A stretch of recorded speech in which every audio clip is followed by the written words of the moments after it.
അമ്മേ എന്ന് വിളിച്ച് കാറിനുള്ളവളെ കോരിയെടുത്ത് സെറ്റിയിലേക്ക് കിടത്തി. വീഴ്ചയിൽ നെറ്റിപ്പൊട്ടി ചോര പൊടിയുന്നുണ്ടായിരുന്നു.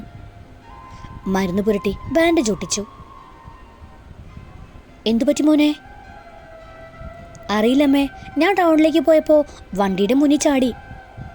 ഭാഗ്യത്തിന് ബ്രേക്ക് ചവിട്ടിയതുകൊണ്ട് ഒന്നും പറ്റിയില്ല. വീട്ടിൽ കൊണ്ടാക്കാമെന്ന് പറഞ്ഞപ്പോൾ കുറെ ദേഷ്യപ്പെട്ട് മുന്നോട്ട് നടന്നു. ഒരു സൗണ്ട് കേട്ട് നോക്കിയപ്പോൾ ദാ റോട്ടിൽ കിടക്കുന്നു. എന്തെങ്കിലും പ്രശ്നം കാണും. അമ്മ കുറച്ച് വെള്ളം എടുത്തിട്ട് വാ, മുഖത്തേക്ക് കുടയാം, ഉണർന്നില്ലെങ്കിൽ ഹോസ്പിറ്റലിലേക്ക് കൊണ്ടുപോവാം. അവർ അകത്ത് പോയി വെള്ളവുമായി വന്നു. അവളുടെ മുഖത്തേക്ക് കുടഞ്ഞു നോക്കി. പതിയെ കണ്ണുകൾ തുറന്ന് അവൾ ചുറ്റും നോക്കി പെട്ടെന്ന് ചാടി എഴുന്നേറ്റു.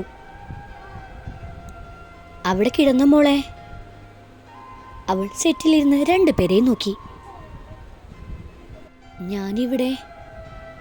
പതിയെ അവൾ നടന്നത് ഓർത്തെടുക്കാൻ ശ്രമിച്ചു.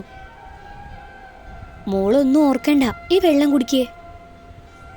അവൾ വെള്ളം വാങ്ങി കുടിച്ചു. ഞങ്ങളെ നിനക്ക് രാവിലെ പാല് കൊണ്ടുവന്ന പരിചയമല്ലേ ഉള്ളൂ. ഞാൻ ആദിത്യൻ, ഇതെൻ്റെ അമ്മ ദേവകി. ഞാൻ ബാങ്ക് മാനേജറായി ജോലി ചെയ്യുവാണ്. ട്രാൻസ്ഫറായി ഇവിടേക്ക് വന്നതാണ്. ഞങ്ങൾക്കിടയിൽ ഒരാൾ കൂടി ഉണ്ടായിരുന്നു, പാർവതി, എൻ്റെ അമ്മാവൻ്റെ മകള്, ഞങ്ങളുടെ പാറു. നിന്നെ ഇന്ന് കണ്ടപ്പോൾ ഞങ്ങൾക്ക് അവളെയാണ് ഓർമ്മ വന്നത്. ഒരു ആക്സിഡൻറ്റിൽ പാറു ഞങ്ങളെ വിട്ടുപോയി. മോളുടെ പ്രശ്നം എന്താണെന്ന് എനിക്കറിയില്ല, പക്ഷേ നിനക്ക് എന്തൊക്കെയോ പ്രശ്നമുണ്ടെന്ന് തോന്നുന്നു. പ്രശ്നം എന്താണെങ്കിലും മോൾക്ക് ഞങ്ങളോട് പറയാം. അമ്മയായും സഹോദരനായും ഫ്രണ്ടായും ഒക്കെ നിനക്ക് ഞങ്ങളെ കാണാം. അവൾ അവനെ നോക്കി പുഞ്ചിരിച്ചു. പെട്ടെന്ന് അവളുടെ ഫോൺ ബെല്ലടിച്ചു. ഹരിയേട്ടൻ കോളിംഗ്. അവൾ ആദ്യം നോക്കി. അവൻ ഫോണെടുത്ത് ഓണാക്കി. ഹലോ ഹലോ, കല്യാണിൻ്റെ ഫോണാണല്ലോ, ഇയാളാരാ? ഞാൻ ആദിത്യൻ, തെക്കേലെ വീട്ടിലെ പുതിയ വാടകക്കാരാണ്. കല്യാണി ഇവിടെയുണ്ട്, റോഡിലൊന്ന് വീണു. ഞാനത് കണ്ട് ഇങ്ങോട്ടേക്ക് കൊണ്ടുവന്നു. അയ്യോ, അവൾക്ക് കുഴപ്പമൊന്നുമില്ലല്ലോ? താൻ പേടിക്കണ്ട, കുഴപ്പമൊന്നുമില്ല. ഓക്കെ, ഞാനിപ്പോൾ തന്നെ വരാം. അവൻ കോൾ കട്ട് ചെയ്തു. അവളെ നോക്കി. ആരായി ഹരിയേട്ടൻ? അത് അവൾ തല താഴ്ത്തി. അവളുടെ മുഖഭാവത്തിൽ നിന്നും അവന് മനസ്സിലായി ഹരി അവളുടെ ആരോ ആണെന്ന്. അല്ല, അയാളുടെ പേടിയും വെപ്രാളവും കേട്ട് ചോദിച്ചതാ. ഹരിയേട്ടൻ എൻ്റെ ടീച്ചറമ്മയുടെ മകനാണ്. അതിലുപരി എൻ്റെ എല്ലാം ഹരിയേട്ടനാണ്. കല്യാണി ഇപ്പോഴും പറഞ്ഞില്ല എന്താ പ്രശ്നമെന്ന്. അവൾക്ക് അവരെ വിശ്വസിക്കാമെന്ന് തോന്നി.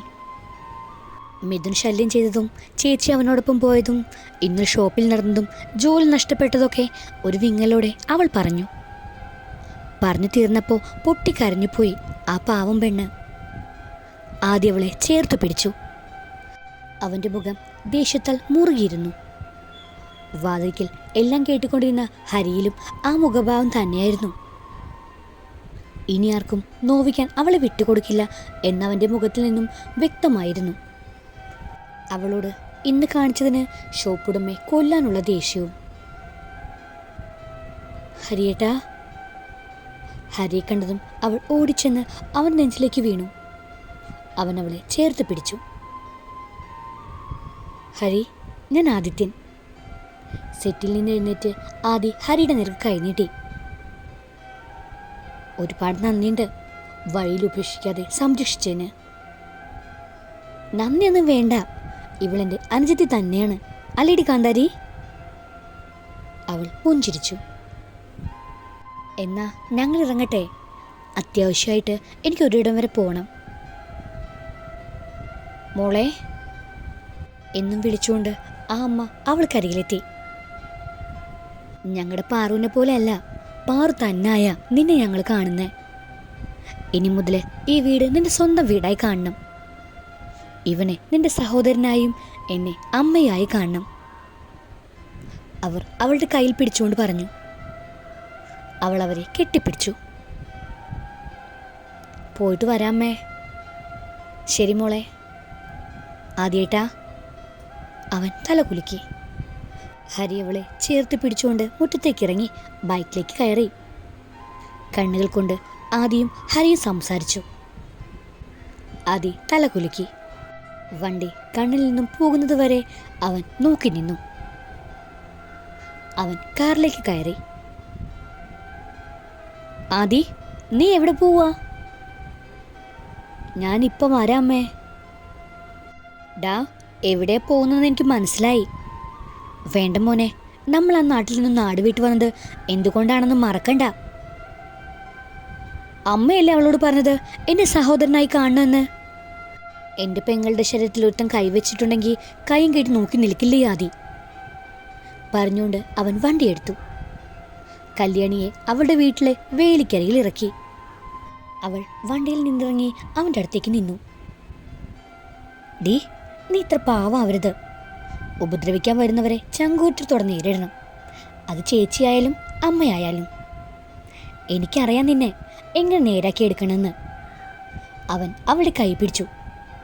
ധൈര്യം കൈവിടാതിരിക്കണം. അവൾ തല കുലുക്കി. എനിക്ക് ഒരിടം വരെ പോകണം. വൈകുന്നേരം അമ്പലത്തിൽ കാണാം. പിന്നെ ജോലി പോയ കാര്യം തൽക്കാലം പറയണ്ട. നിന്റെ ചേച്ചിയോ അവനോ വന്ന ധൈര്യത്തോടെ നിൽക്കണം കേട്ടോ.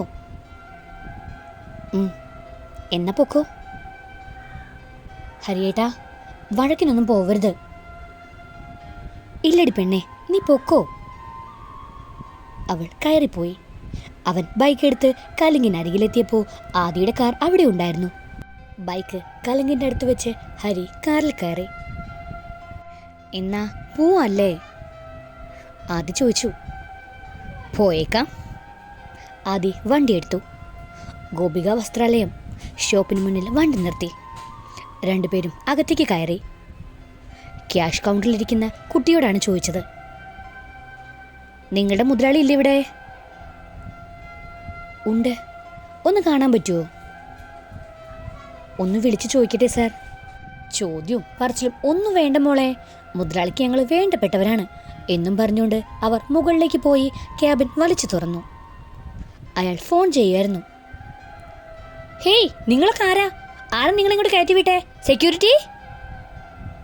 സെക്യൂരിറ്റി ഒക്കെ വരൂ സാറേ. സാർ ഇവിടെ ഇരി. ഹരി അയാളെ ചെയറിലേക്ക് പിടിച്ചിരുത്തി. സാറിന് കൂടെ കിടക്കാൻ കാണാൻ കൊള്ളാവുന്ന പെമ്പിള്ളേരെ വേണം അല്ലേ സാറേ? അങ്ങനെയല്ല ഹരി, സാറിന് ബ്ലാക്ക് മെയിൽ ചെയ്യാനാണ് ഇഷ്ടം. ജോലി വേണേ സാറിന് അഡ്ജസ്റ്റ് ചെയ്യാൻ തയ്യാറാവണമെന്ന്. അങ്ങനെയാണെങ്കിൽ ചോദിക്കുന്നത് എന്തും സാർ തരും അല്ലേ സാറേ? അങ്ങനെയാണോ സാറേ? അയാളുടെ കണ്ണട ഊരി വെച്ചുകൊണ്ട് ഹരി ചോദിച്ചു. നിങ്ങൾക്ക് ആരാ സെക്യൂരിറ്റി? അയാൾ ചാടി എഴുന്നേക്കാൻ നോക്കി. ഇരിക്കട നായ അവിടെ പറഞ്ഞുകൊണ്ട് ഹരി അയാളെ ചെയറിലേക്ക് തന്നെ തള്ളി. അയാൾ ചെയറിൽ നിന്നും തെറിച്ച് താഴേക്ക് വീണു. അയാളെ പൊക്കി കഴുത്തിൽ കുത്തിപ്പിടിച്ചു ഹരി. അയാൾ നിലവിളിക്കാൻ ശ്രമിച്ചു. ആകാശ് ഓടി വന്നു. നിങ്ങളൊക്കെ ആരാ? എന്തേ കാണിക്കുന്നേ? മാറി നിൽക്കടാ. ആദ്യവനെ പിടിച്ചു വെച്ചു. കൂടെ കിടക്കാൻ ആളെ വിളിക്കും മുമ്പേ ആ പെണ്ണ് ഉശിരുള്ള ആങ്ങളെയോ ജീവനെ പോലെ സ്നേഹിക്കുന്ന ആളൊരുത്തനോ ഉണ്ടെന്ന് തിരക്കണമായിരുന്നു. നീ എൻ്റെ പെണ്ണ് വിലയിടുന്നോ? ഈ കൈ കൊണ്ട് അവളുടെ ശരീരത്തിൽ നീ കൈവച്ചത് ഈ കൈ ഞാൻ എടുക്കുക. ഹരി അയാളുടെ കൈ പിടിച്ചോടിച്ചു. അയാളെ കണക്കിന് പെരുമാറി. ഇനി ഒരു പെണ്ണിനോടും മോശമായി പെരുമാറുന്നതിന് മുന്നേ ഇത് ഓർക്കണം നീ. നിന്റെ മുതലാളിക്ക് കുറച്ച് ബോൺവിറ്റ് കലക്കി കൊടുക്ക്. ആകാശിനോട് പറഞ്ഞിട്ട് ഹരിയും ആദിയും പുറത്തേക്ക് ഇറങ്ങി. ഏയ്, ഒന്ന് നിക്ക്. ആകാശ് ഓടി വന്നു. അയാൾക്ക് 2 അടിയുടെ ആവശ്യമുണ്ടായിരുന്നു. Anyway thanks. അവനെ നോക്കി പുച്ഛിച്ച് ചിരിച്ചുകൊണ്ട് ആദി വണ്ടിയെടുത്തു. അവൾ അടുക്കളയിൽ ചെന്നപ്പോൾ അമ്മ പായസം ഉണ്ടാക്കുന്ന തിരക്കിലായിരുന്നു. വളരെ സന്തോഷവതിയായിരുന്നു അവര്. അമ്മേ, എന്തിനിപ്പോ പായസം ഉണ്ടാക്കുന്നേ? മോളെ, നന്ദു വിളിച്ചായിരുന്നു. അവർ രജിസ്റ്റർ മാരേജ് ചെയ്തുവെന്നും തമ്പി അവളെ മരുമകളായി സ്വീകരിച്ചുവെന്നും. എൻ്റെ കുട്ടിയുടെ ഭാഗ്യം. അവർ രണ്ടുപേരും വൈകിട്ട് ഇങ്ങോട്ടേക്ക് വരുന്നുണ്ട്. അവളുടെ ഡ്രസ്സും സർട്ടിഫിക്കറ്റൊക്കെ എടുക്കാനായിട്ട്. അമ്മയ്ക്ക് എങ്ങനെ തോന്നുന്നു അവളോട് ക്ഷമിക്കാൻ? അച്ഛനുണ്ടാക്കി വെച്ച പേര് അവളായി നശിപ്പിച്ചിട്ടും അമ്മയ്ക്ക് അവളെ വീട്ടിൽ കയറി സൽക്കരിക്കാൻ എങ്ങനെ മനസ്സ് വരുന്നു? അവളും എൻ്റെ മോളാണ്. മക്കൾ തെറ്റ് ചെയ്ത അമ്മമാർ ക്ഷമിക്കണം. നീ ഹരിയുമായി അടുപ്പത്തിലല്ലേ? ഞാൻ അറിഞ്ഞിട്ടും നിന്നോട് ഞാൻ ചോദിച്ചില്ലല്ലോ. കാരണം നീ എനിക്ക് എൻ്റെ 2 മക്കളെക്കാളും വിശ്വാസമാണ്. ഹരി നല്ലവനാ, അതും ഒരു കാരണമാണ്. അവളെ വരുന്നത് ഇവിടെ താമസിപ്പിക്കാനല്ല. അവളുടെ സാധനങ്ങൾ എടുത്തുകൊണ്ട് അവൾ പോയിക്കോളും. നിങ്ങളൊക്കെ എന്താണെന്ന് വെച്ചാൽ ചെയ്യേ. ആരും എന്നോടൊരു അഭിപ്രായം ചോദിക്കണ്ട. ദേഷ്യത്തിൽ പറഞ്ഞുകൊണ്ട് അവൾ മുറിയിലേക്ക് കയറി വാതിലടച്ചു. എന്തിനാ ദൈവമേ സങ്കടങ്ങൾ ഇങ്ങനെ തോരാമഴ പോലെ തരുന്നേ? എൻ്റെ അച്ഛൻ ജീവനോടെ ഉണ്ടോ മരിച്ചോ എന്ന് പോലും അറിയാതെ 5 വർഷമായി ജീവിക്കുന്നു. അച്ഛൻ കൂടെ ഉണ്ടായിരുന്നെങ്കിൽ ഈ സങ്കടങ്ങൾ എൻ്റെ ജീവിതത്തിൽ ഉണ്ടാവുമായിരുന്നില്ല. ചേച്ചി ഇത്രയും സാർത്ഥതയാവില്ലായിരുന്നു. ഇനിയും ഇങ്ങനെ എല്ലാവർക്കും വേണ്ടി ജീവിച്ചു മരിക്കാനാണോ എൻ്റെ വിധി? തനുവിനെ പഠിപ്പിക്കണം. അതിന് ഞാൻ ആദ്യം സ്വന്തം കാലിൽ നിൽക്കാൻ പ്രാപ്തയാവണം. ഹരിയേട്ടനോട് പറഞ്ഞ് തുടർന്ന് പഠിക്കണം. അതിനു മുമ്പ് എവിടെന്നെങ്കിലും ഒരു ചെറിയ ജോലി നേടണം. മണിക്കുട്ടിയുടെ കരച്ചിലാണ് അവളെ ഓർമ്മയിൽ നിന്നുണർത്തിയത്. മകൾ വരുന്ന തിരക്കിൽ പുല്ല് ചെത്താൻ അമ്മ മറന്നു കാണുമെന്ന് തോന്നുന്നു. അവൾ കതക് തുറന്ന് തൊഴുത്തിലേക്ക് ചെന്ന് കുറച്ച് കച്ചുവാരിയിട്ട് കൊടുത്തു. അരുവെടുത്തുകൊണ്ട് പറമ്പിലേക്ക് ഇറങ്ങി.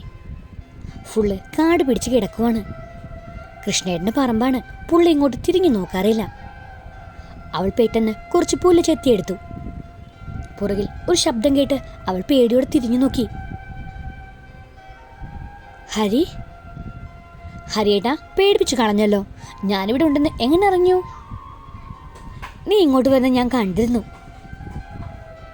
ഹരിയേട്ടൻ എവിടെ പോയതാ? അതൊക്കെ പറയാം, നീ ഇവിടെ വന്നിരിക്കേ. അവൻ മാവൻ ചുവട്ടിലേക്ക് ഇരുന്നുകൊണ്ട് പറഞ്ഞു. അവൻ അരികിലിരുന്നു. കല്ലൂസേ, ഞാനൊരു കാര്യം പറഞ്ഞ നീ കേൾക്കുവോ? എന്താ ഹരിയേട്ടാ? നീ പറ, കേൾക്കുവോ? കേൾക്കും. മരിക്കാൻ പറഞ്ഞാൽ അതും. അവൻ അവളുടെ വാ പൊത്തിപ്പിടിച്ച്, മരിക്കാനല്ല നിന്നെ ഞാൻ സ്നേഹിച്ചത്, ജീവിക്കണം, ഒരുമിച്ച് എൻ്റെ ശ്വാസം നിലയ്ക്കും വരെ. എന്താ എന്നോട് ഹരിയേട്ടന് പറയാനുള്ളത്? എന്നോട് എന്തെങ്കിലും പറയണമെങ്കിൽ ഒരു മുഖവരയുടെ ആവശ്യമുണ്ടോ? എന്നാ പറയട്ടെ. നിന്നെ ഇപ്പോൾ വേണേലും കെട്ടിക്കൊണ്ട് പോവാ എനിക്ക്. പക്ഷേ അതിനു മുമ്പേ നീ പഠിക്കണം, നല്ലൊരു ജോലി വാങ്ങണം, അധിക്ഷേപിച്ചവരെക്കാൾ ഉയരത്തിലെത്തണം. അതാരുടെയും സഹായമില്ലാതെ നല്ലോണം പഠിക്കണം. നീ എൻ്റെ ഭാര്യയായ ആ വാശി നിനക്ക് ഉണ്ടാവില്ല. കുട്ടികളും വീടൊക്കെ ആയി അതിലേക്ക് മാറും. എൻ്റെ ഒരു വാശിയെ മോളെ നീ സാധിച്ചു തരല്ലേ? ഞാൻ ഹരിയേട്ടനോട് ഇത് പറയാനിരിക്കുമായിരുന്നു. എൻ്റെ മനസ്സറിഞ്ഞതുപോലെയാണ് ഹരിയേട്ടൻ ഇപ്പോൾ പറഞ്ഞത്. നിനക്ക് പഠിക്കാൻ എന്ത് സൗകര്യം വേണമെങ്കിലും ഞാൻ ചെയ്തു തരാം. നീ നല്ലതുപോലെ പഠിക്കണം. നിന്റെ വീട്ടുകാർക്ക് വേണ്ടി ഒഴിഞ്ഞു വെക്കാനുള്ളതല്ല നിന്റെ ജീവിതം. മനസ്സിലായോ ഞാൻ പറയുന്നേ? അവൾ തലയാട്ടി. ആദ്യം ഡിഗ്രിക്ക് ജോയിൻ ചെയ്യാനുള്ള പേപ്പേഴ്സൊക്കെ ആയിട്ട് വരും, ഫിൽ ചെയ്ത് കൊടുക്കണം. ഒരു ചെറിയ ജോലി, അക്കാര്യം നമ്മുടെ രാധികയോട് പറഞ്ഞിട്ടുണ്ട്. അവൾ ശരിയാക്കി തരും. ജോലിക്കിടയിലും പഠിക്കാൻ എൻ്റെ പെണ്ണിന് കഴിയില്ലേ? ഹരിയേട്ടൻ ആഗ്രഹിക്കുന്നത് പോലെ ഞാൻ എത്തും.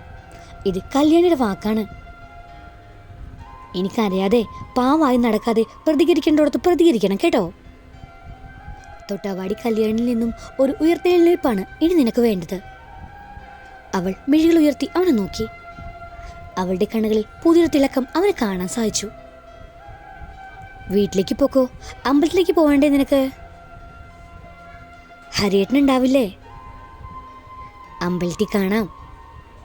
അവളെ എഴുന്നേറ്റു, കൂടെ അവനും. അവളെ ചേർത്ത് പിടിച്ച് നെറ്റിയിൽ ചുണ്ടുകൾ അമർത്തി. ഈ ലവ് സ്റ്റോറിയുടെ ബാക്കി കേൾക്കാൻ നിങ്ങൾക്ക് താല്പര്യമുണ്ടെങ്കിൽ സബ്സ്ക്രൈബ് ചെയ്ത് സപ്പോർട്ട് ചെയ്യുക. കൂടുതൽ തന്നെ ബെല്ലൈക്കണും പ്രസ് ചെയ്യാൻ മറക്കരുത്. Thank you.